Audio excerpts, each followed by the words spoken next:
Halo semuanya, Assalamualaikum warahmatullahi wabarakatuh. Kembali lagi dalam pelajaran sosiologi hari ini, dan hari ini kita akan membahas mengenai masalah sosial. Jadi silakan disimak dengan baik ya. Pertama-tama, perlu kamu ketahui definisi dari masalah sosial. Menurut Sutomo, masalah sosial merupakan sebuah kondisi yang tidak diinginkan oleh sebagian besar warga masyarakat. Martin X. Weinberg menambahkan bahwa masyarakat yang tidak menginginkan permasalahan sosial tersebut sepakat bahwa dibutuhkan suatu tindakan untuk dapat mengubahnya. Lalu, apa saja jenis masalah sosial? Nah, jenis masalah sosial di sini menyangkut 4 hal, yaitu kemiskinan, kriminalitas, kesenjangan sosial ekonomi, dan ketidakadilan. Kemiskinan berkaitan dengan tidak mampunya seseorang untuk memenuhi kebutuhan hidup dasar dan layak. Lalu kriminalitas berkaitan dengan tindakan melanggar hukum. Kesenjangan sosial ekonomi berkaitan jarak yang terlalu besar antara kelas sosial atas dengan kelas sosial bawah.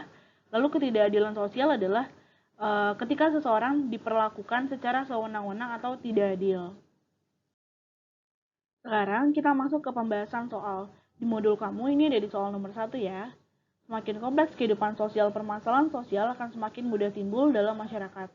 Tidak jarang dari beberapa permasalahan sosial dapat mengganggu struktur sosial yang ada. Hal berikut yang tidak dapat memicu timbulnya permasalahan sosial adalah, kita lihat, di sini struktur sosial masyarakat yang bersifat homogen. Homogen di sini jelas-jelas mengatakan bahwa struktur masyarakatnya bersifat setipe, sehingga jika orang dalam struktur yang setipe, kemungkinan untuk terjadinya konflik itu sangat kecil. Jadi untuk soal nomor 1, kamu jawabnya adalah yang A. Lalu, dilihat option B, perbedaan sosial dalam masyarakat, perbedaan bisa menjadikan ini sebagai sebuah konflik. Yang C, terjadi perubahan sosial, perubahan pun bisa menimbulkan sebuah konflik. Lalu ada pergeseran nilai dan norma juga bisa menimbulkan konflik, dan konflik sosial yang tak kunjung selesai artinya sedang terjadi sebuah konflik. Jadi untuk soal nomor 1, jawabannya adalah yang A. Selanjutnya kita bahas soal nomor 2. Perhatikan beberapa hal berikut. 1. Meningkatnya kriminalitas di kota besar. 2. Pemerataan pendidikan hingga ke desa. 3. Kenaikan harga bahan kebutuhan pokok. 4. Tidak berlakunya supremasi hukum. 5. Maraknya aksi demonstrasi anarkis mahasiswa. Kondisi sosial yang tergolong dalam permasalahan sosial dalam masyarakat ditunjukkan oleh nomor berapa? Kita lihat nomor 1, kriminalitas merupakan sebuah masalah sosial. Jadi nomor 1, jawabannya betul. Lalu nomor 2, pemerataan pendidikan hingga ke desa di sini bukan sebuah masalah sosial. Lalu yang ketiga, kenaikan harga bahan kebutuhan pokok di sini adalah masalah ekonomi. Keempat, tidak berlakunya supremasi hukum adalah masalah ketidakadilan. Lalu yang kelima, maraknya aksi demonstrasi anarkis mahasiswa. Demonstrasi anarkis adalah kriminalitas. Jadi betul. Jadi jawabannya adalah nomor 1, 4, dan 5. Jadi jawabannya yang option B. Selanjutnya perhatikan soal nomor 3. Tidak seimbangnya pertumbuhan penduduk dengan jumlah lapangan kerja menjadikan semakin maraknya jumlah pengangguran hingga akan memunculkan permasalahan sosial dalam masyarakat. Untuk menyelesaikan akar dari permasalahan tersebut dapat dilakukan upaya sebagai berikut. Inti masalahnya adalah di kata pengangguran. Jadi, upaya untuk menyelesaikan masalah dari pengangguran ini adalah kita lihat option A. Mengirim banyak warga negara menjadi tenaga kerja di negara lain bukanlah sebuah tindakan menyelesaikan masalah pengangguran. Lalu yang B, membuka kesempatan investasi asing secara besar-besaran juga bukan untuk menyelesaikan akar permasalahannya. Yang C, memberi bantuan ekonomi pada warga miskin dan pengangguran. Ini merupakan bantuan tetapi juga salah karena tidak menyelesaikan akar masalah dari pengangguran. Jadi jawabannya adalah yang D, memberi pelatihan wirausaha dan menggalakkan pendidikan vokasi. Pendidikan vokasi di sini adalah pendidikan untuk ke arah kemampuan tertentu. Jadi kayak misalnya tentang las segala macam. Jadi jawabannya adalah yang D, memberi pelatihan wirausaha dan menggalakkan pendidikan vokasi. Kenapa enggak yang E, memberi bantuan kepada pengusaha dalam negeri untuk mengembangkan usahanya? Sementara di sini yang ditanya adalah upaya menyelesaikan akar permasalahan dari pengangguran. Jadi untuk soal nomor 3, jawabannya adalah yang D, memberi pelatihan wirausaha dan menggalakkan pendidikan vokasi. Kita lanjut ke soal nomor 4. Fenomena pengemis yang sering dijumpai di jalan raya ternyata menjadi permasalahan sendiri dalam masyarakat karena dianggap mengganggu.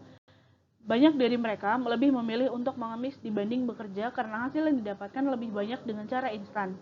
Meski sering tertangkap dan dibina, banyak dari mereka terjun kembali menjadi pengemis jalanan.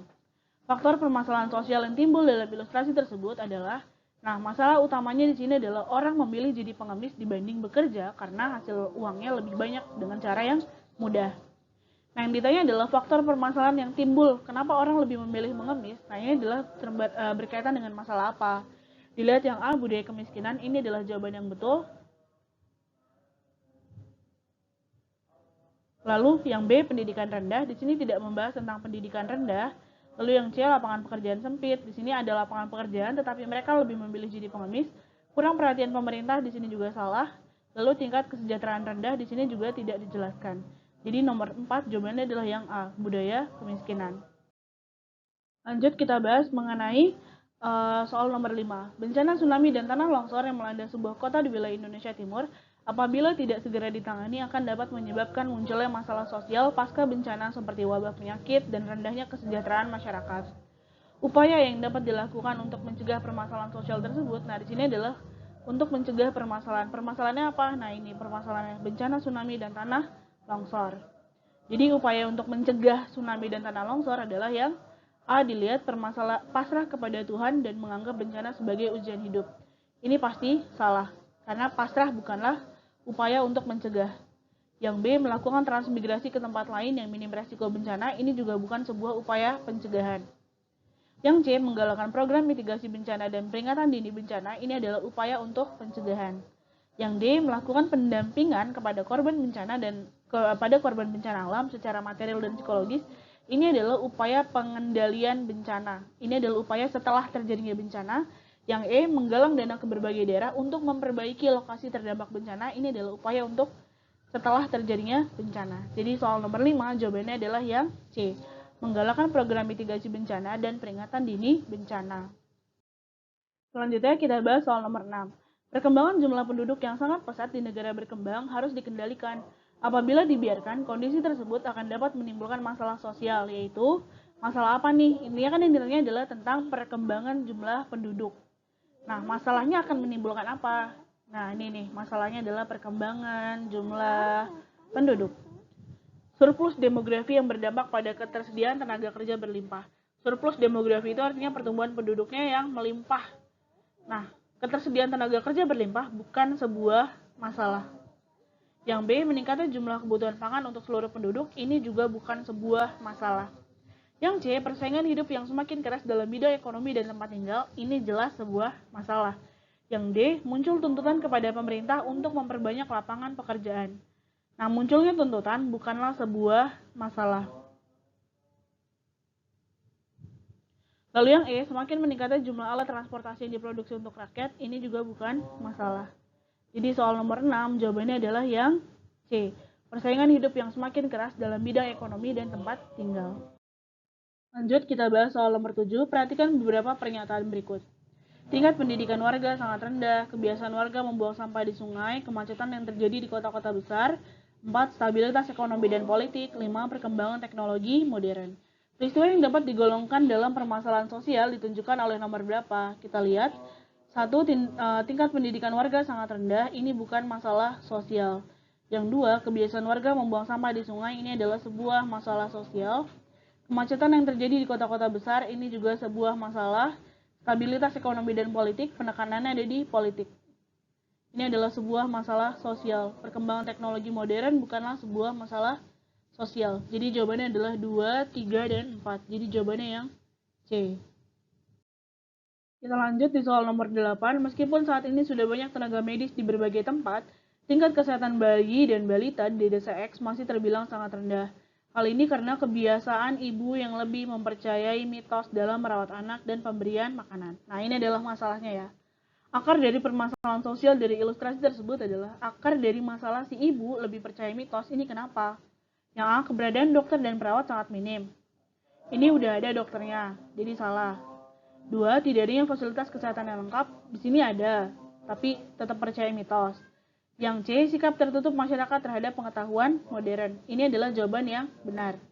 Yang D, tingkat perekonomian masyarakat menentukan kebiasaan. Ini juga benar, tetapi dalam konteks di sini lebih kebahas tentang medis. Jadi option yang D salah. Yang E, cara pandang masyarakat jauh lebih maju dari pengetahuan modern. Kalau jauh lebih maju dari pengetahuan modern, harusnya tidak lagi percaya mitos. Jadi yang E juga Salah.